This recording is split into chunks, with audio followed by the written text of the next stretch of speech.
Damn the police! What did they expect? A full physical description? My attacker was female, mid-30s probably. She wore a hat and dark glasses. You try guessing the age behind those two things. That description was the best I could do. I'm probably not making much sense.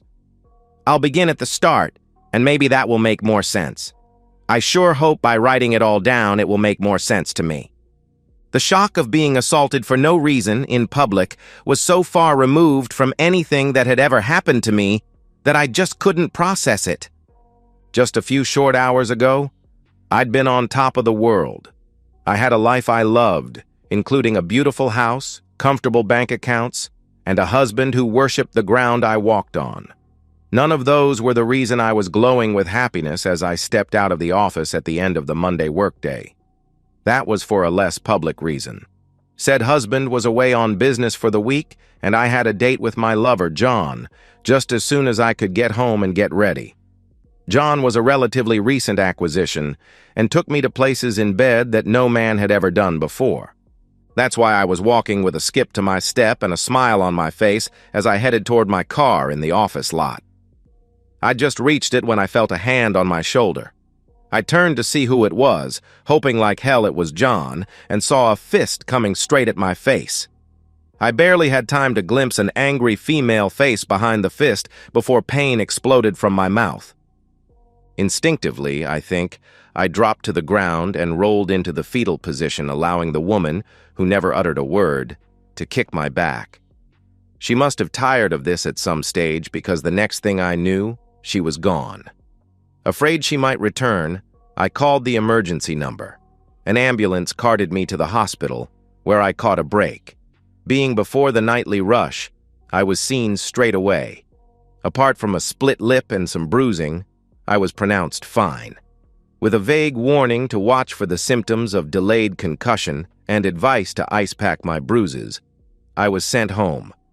The police interviewed me in the waiting room after the medical staff was done with me, but with only a vague description of a slim, blonde-haired woman wearing a hat and dark glasses, there wasn't much hope of catching the crazy woman. I couldn't even tell them if she was a natural blonde, let alone provide a motivation for the attack. I asked them for a lift back to my car, but they explained it was against the rules. I attempted one of my helpless female smiles, but it hurt my lip too much. I tried ringing John to ask for a lift and beg off our evening tryst, but he didn't pick up, so I had no choice but to call a cab. My new plan for the evening was to pick up a bottle of painkiller, probably vodka, add some ice for the bruising, and have a long, hot bath until it was time to ring my husband after his workday. He always knew how to make sense of things for me and made me laugh when I felt down. After I told him what happened, I wouldn't be surprised if he dropped everything and drove the 4 hours home. I've always been his priority. I suppose I'd only been home 30 minutes or so. The bath was full and the ice was cooling my martini when there was a knock at the door. Thinking it was the delivery of the Chinese takeout I'd ordered, I opened it. When I woke, I had only vague memories of what happened. I tried to sit up, but my head hurt like hell. Easing my head back down, I felt my face. Something had dried on it. I scratched a bit off and looked at the scraping under my fingernail. Blood. Oh no. Gently and ever so carefully, I felt all over my face. Eyebrows, cheekbones, and jaw weren't gashed. My nose was sore but felt intact. I thanked the gods it didn't seem to be broken. I turned my head slowly. There was dried blood splatter on the floor, too. Whoever my attacker was, they must have hit me hard. I continued my explorations. The back of my head had a bump and felt bruised as well, probably where it hit the floor after I fell. Painfully, I lurched upright. My head protested. I slammed the door and staggered to the couch where I practically fell onto it.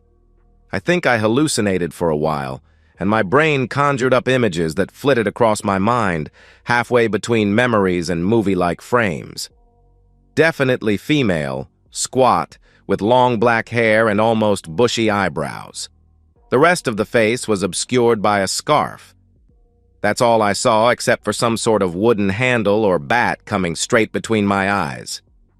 I woke, confused as hell, still on the couch. The clock above the mantelpiece said it was 4:25 a.m. My head hurt like hell. Any movement was like a bowling ball clanging around inside my skull, bashing against the sides. As I staggered into the kitchen, I felt pain in my groin. Whoever the woman was, she must have laid the boot into my groin. By the feel of it, it had landed on my left labia and inner thigh. I downed 2 painkillers and then reeled to the bathroom. The bathroom mirror didn't reveal a very pretty sight. Whatever had hit me had just missed my nose, but I had a bruised cheek and a black eye.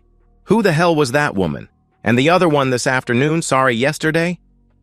Despite being a real estate agent, I didn't think I'd made any enemies. Certainly not ones bad enough to belt me. What the hell was going on? I wondered if I should call another ambulance, but decided against it. The doctor yesterday afternoon had said to watch for delayed concussion for 8 hours. It was already longer than that since I was hit for the second time.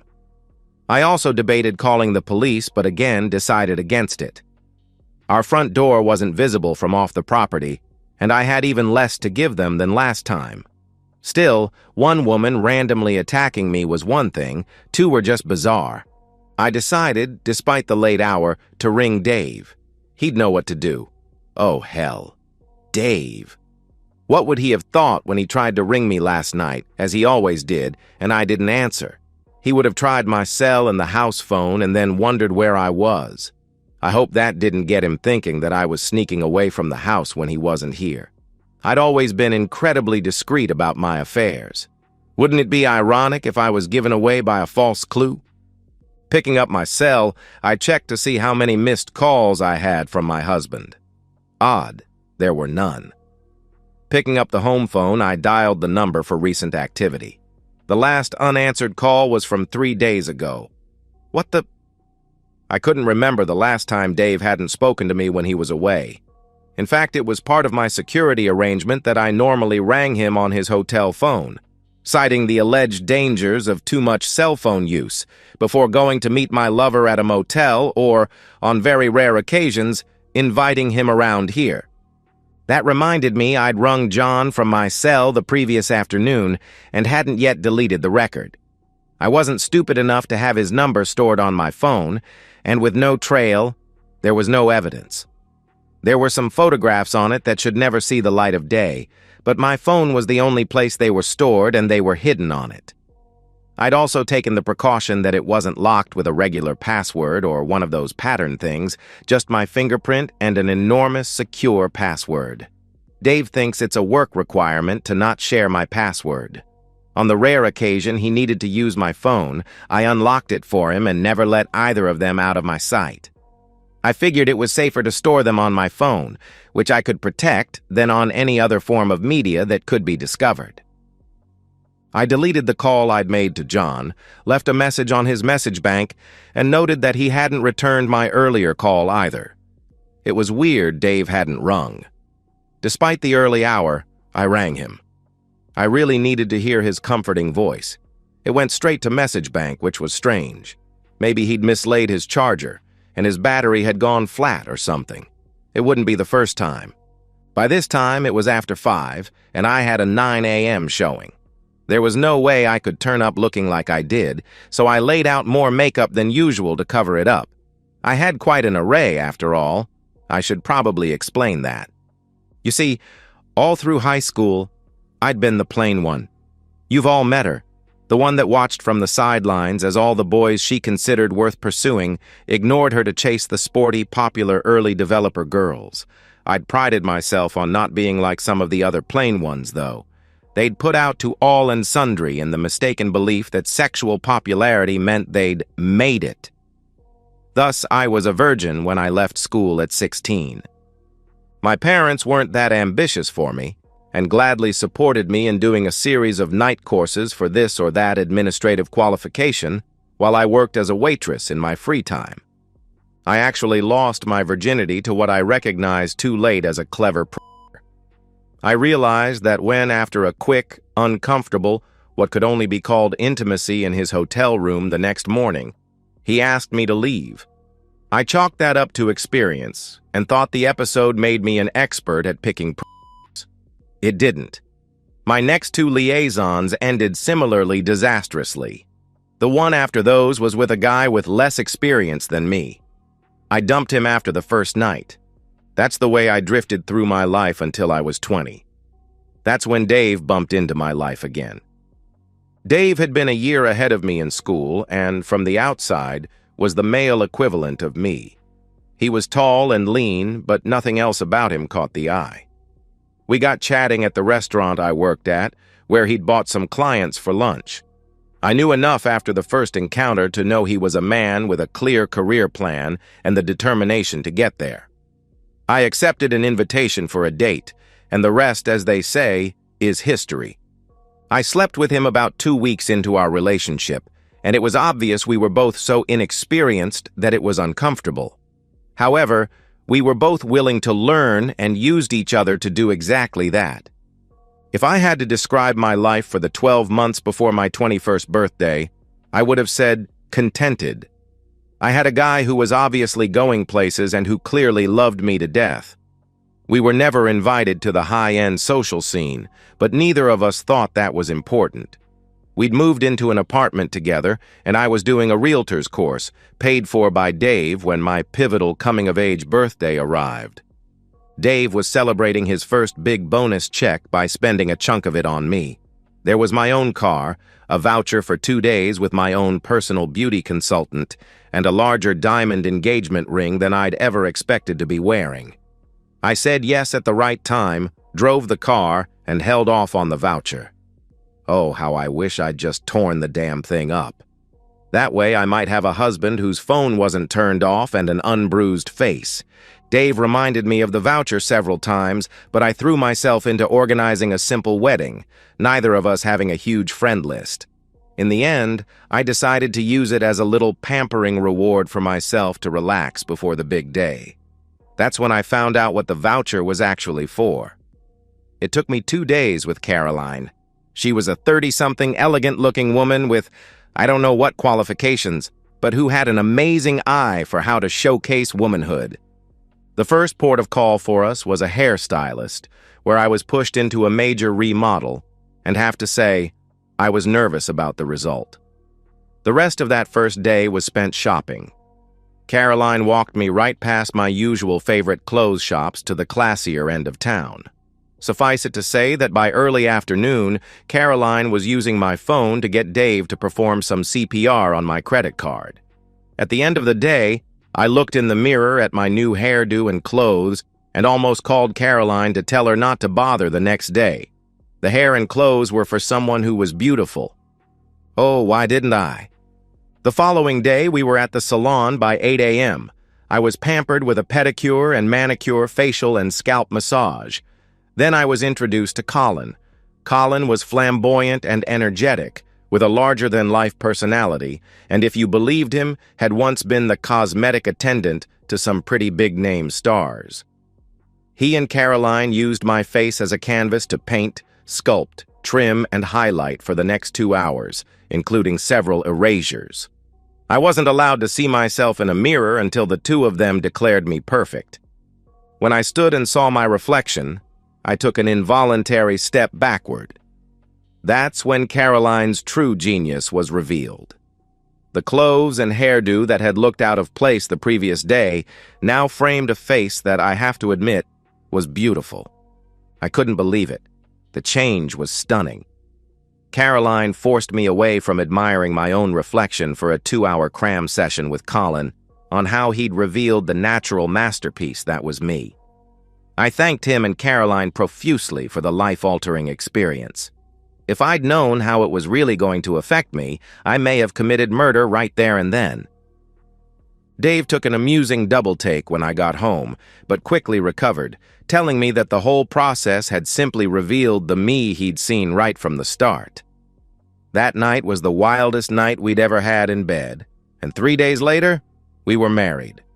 The reception and honeymoon were busy and confusing for me. Men, good-looking men, who had never given me a second glance in the past, were now vying for a chance to dance with me. I took them up on it whenever Dave didn't object. He was the first to admit dancing wasn't his favorite pastime. With all that attention, it still didn't really penetrate my psyche that the game had changed. That realization began when the wedding photograph album was delivered. I could see I was quite stunning, and for the first time, felt I'd married a little beneath myself. A fact that was obvious when you looked at us standing together in the various staged settings. I guess deep down, I still feel that today, which is neither logical nor fair. What had I achieved in the 5 years since my marriage compared to Dave? He'd built a business of his own from scratch and was well on his way to being a millionaire. I'd used my looks to become a mediocre seller of real estate. Despite the uneven scorecard, I did feel superior. 5 years. The months after the reveal of my true self had been like a rebirth. I'd become popular, complimented, entitled, and yes, within 6 months, an unfaithful wife. In my defense, it would have been extremely hard to never yield to temptation. All of a sudden, my mind still believed it was being carried around by a 5 out of 10 star body being hit on by 9 out of 10 star men.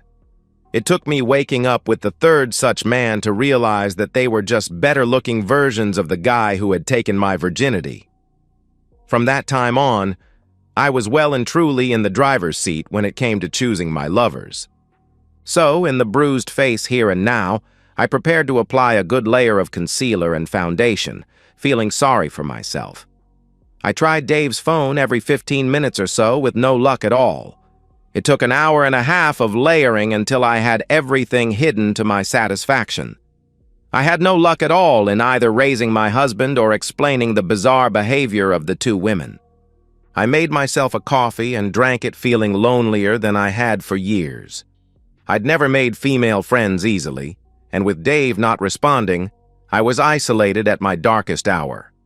Having an hour to spare, I sent a text to John to call me when he could, then watched some mindless crap on the idiot box until it was time to leave for the office.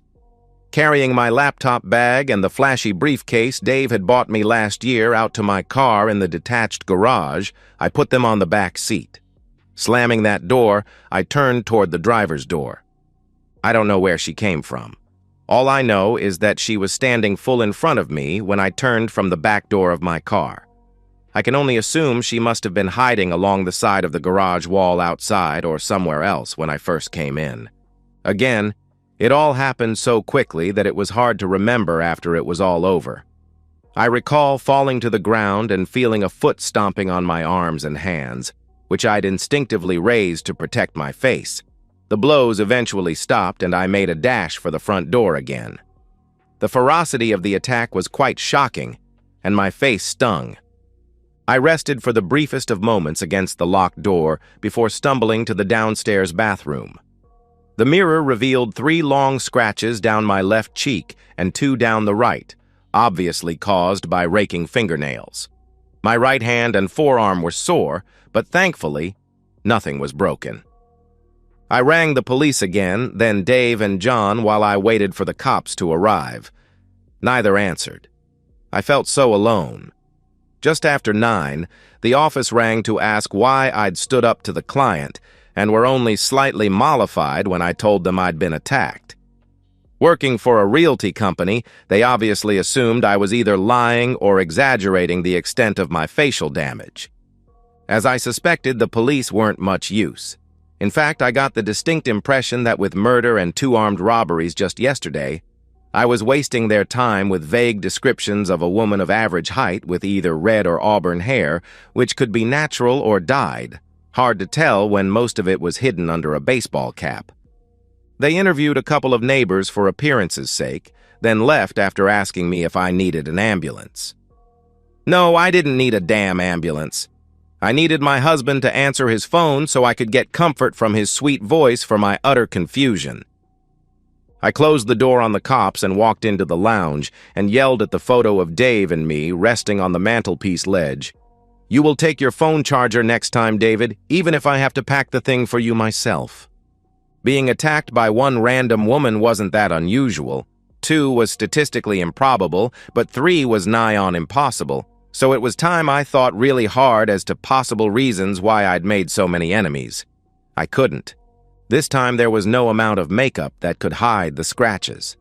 Worse still, I had to wipe the previously applied creams off with makeup remover pads so I could put some disinfectant on my new scratches. No telling what germs the psycho had under her fingernails. The pads burned like crazy, and the disinfectant felt like I'd poured petrol on my skin. The task was made even more difficult by the fact my right hand was beginning to seize up with the bruising. By the end, my face was red and blotchy, and the latest woman must have been wearing heels or something. There were distinctly shaped bruises forming on my hands and forearms. I tried Dave's phone again, desperately needing to hear his voice, but it went straight to the message bank again. Then I kicked myself. I could send him an email. When he retrieved it, he would hurry home for sure. The trouble was, my laptop was in my car. I lumbered down the stairs like a woman of 90. The bruises on my lower back, legs, and groin were doing their share of seizing up too. But when I went to turn the deadbolt on the front door, I just couldn't. Bad things waited out there. I berated myself for my cowardice. All those realtor seminars finally came to use. I gave myself a pep talk. What was inspiring the beatings was a mystery to me. But surely after 3 women venting their spleens on me for whatever reason, they were over. Probably a mistaken identity, that now I have come to think about it. I began looking at things logically. From the front door side of the house, I could see the door into the garage, but not inside it or beyond the wall on the far side. However, if I went out the back door, I could sneak around and approach the garage from an unexpected direction and catch anyone lying in wait. I shuffled from room to room, looking out windows and checking out the route around the house to the garage. The trouble was, there were a few blind spots where someone could be waiting, and besides, the backyard was very private. If someone accosted me there, they'd never be seen, and they could do whatever they liked to me with no witnesses. I wasn't exactly in any kind of shape to defend myself, let alone fight back. I was pondering all this when my phone rang. Dave, at last.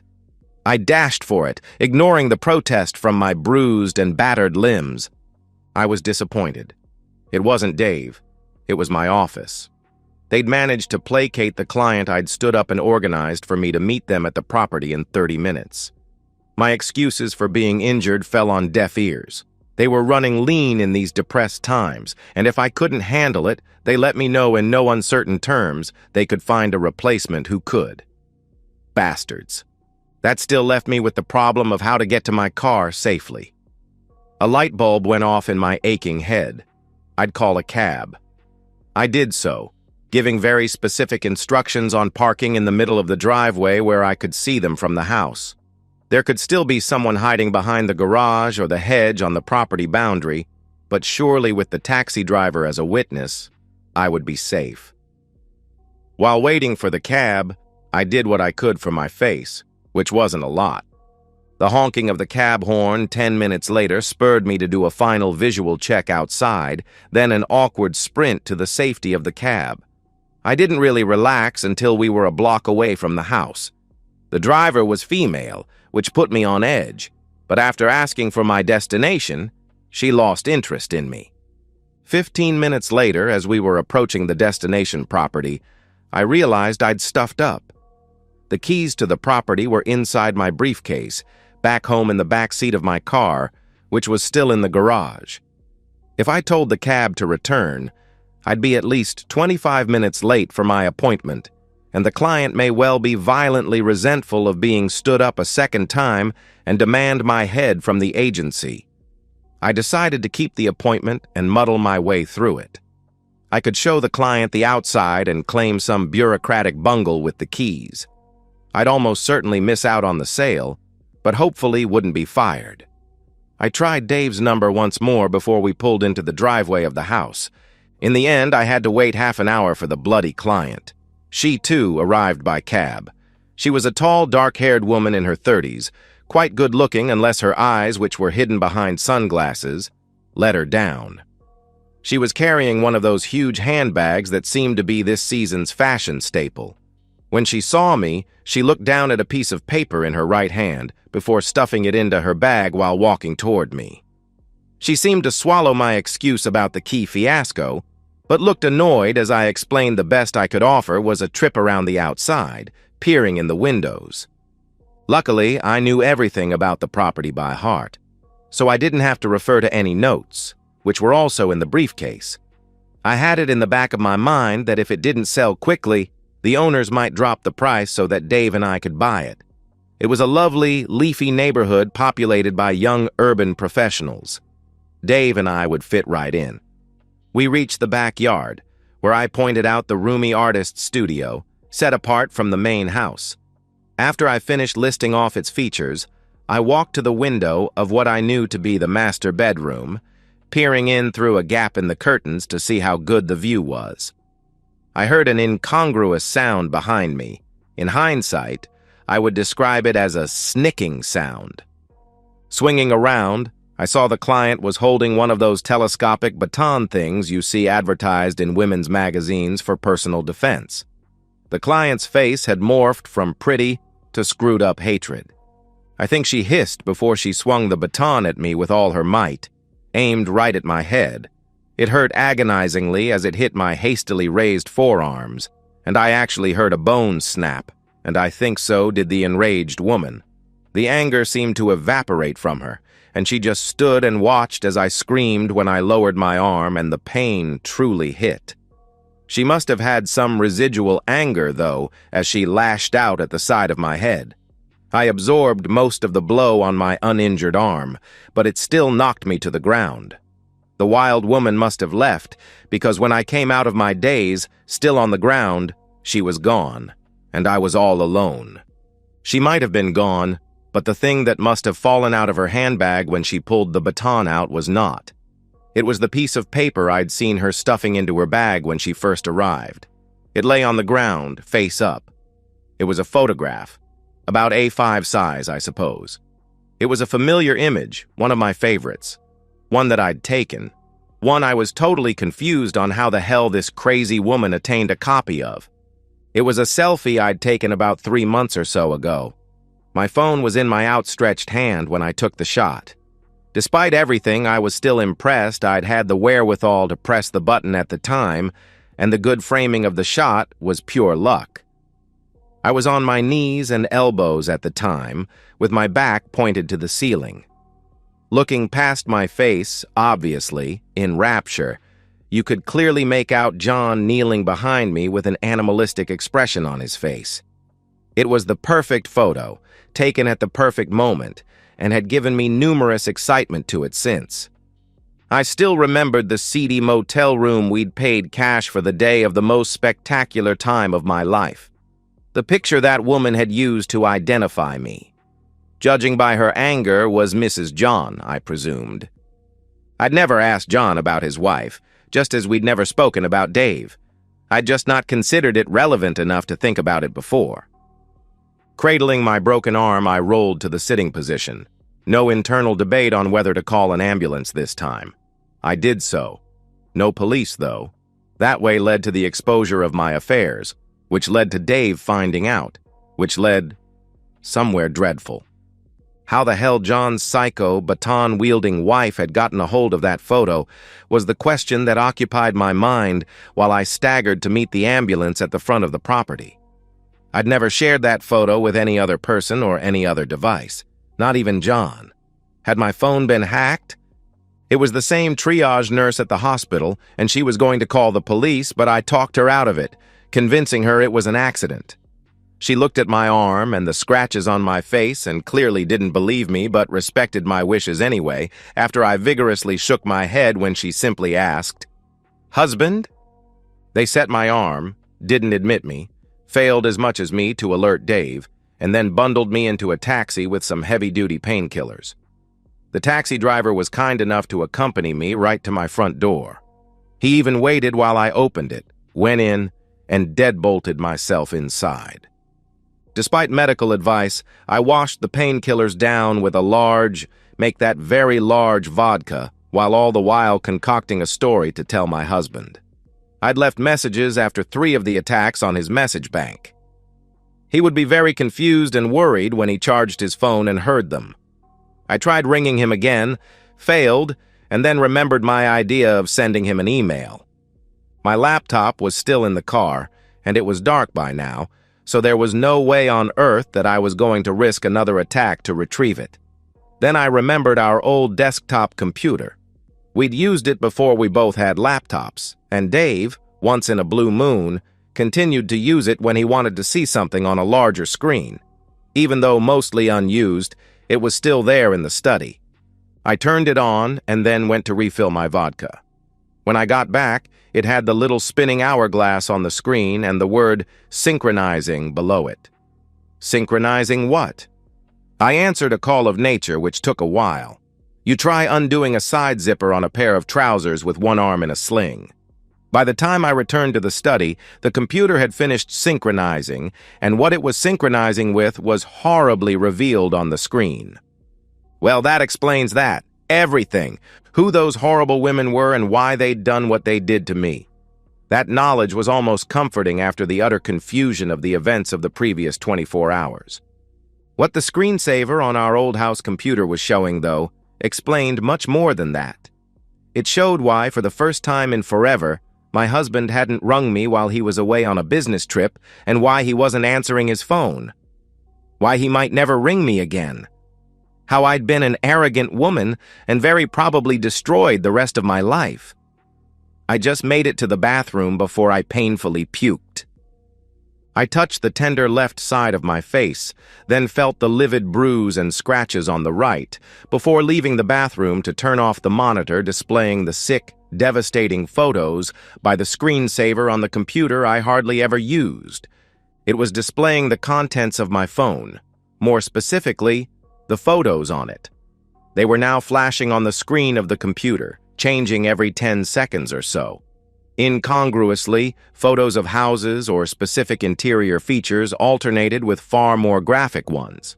I remember a couple of weeks ago when my boss brought in a tech company to update our phones. I'd watched like a hawk while the technician played with mine. It was obvious to me now that at least one of the changes he'd made had caused the photos I'd ever so carefully hidden on it to be broadcast to the desktop along with the rest from my photo folder. And if they'd been seen by the old desktop, could they have... Oh no, Dave's laptop was much more modern than the old home PC. A feeling of dread stole over me as I imagined Dave looking at the 100 or so trophy photos. Photos intended for my viewing pleasure only. Photos of me and various men in various positions. Could I imagine David cropping the ones that showed my lovers' faces and printing them, taking them to my work, and comparing faces to names on their files with our receptionist, who had always had a soft spot for him?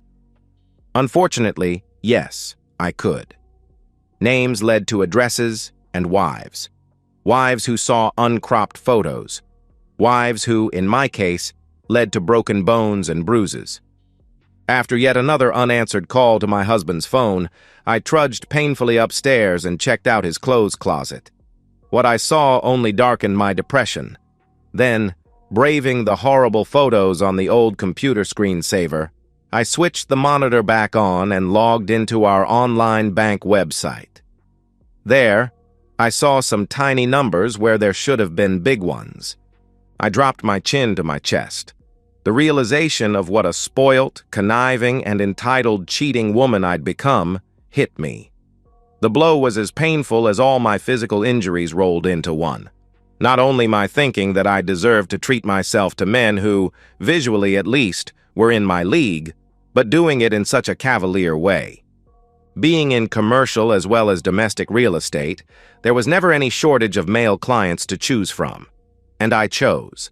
Perhaps in the early days, I ensured I was super careful about my lovers. Back then, I'd had a strict no photos, videos, or trail of any kind rule.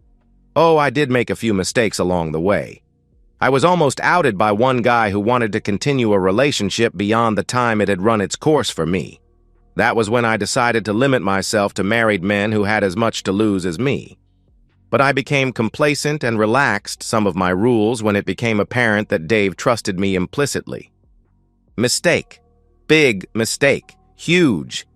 I should have stuck to the no-photo rule. I kicked myself for my absolute arrogance, wondering how I could have allowed it. I'd become the popular girl I'd dreamed of being in school, and somehow had to validate that popularity by sleeping with all the jocks. My arrogance was in thinking my marriage was guaranteed to survive my true nature being revealed to my husband.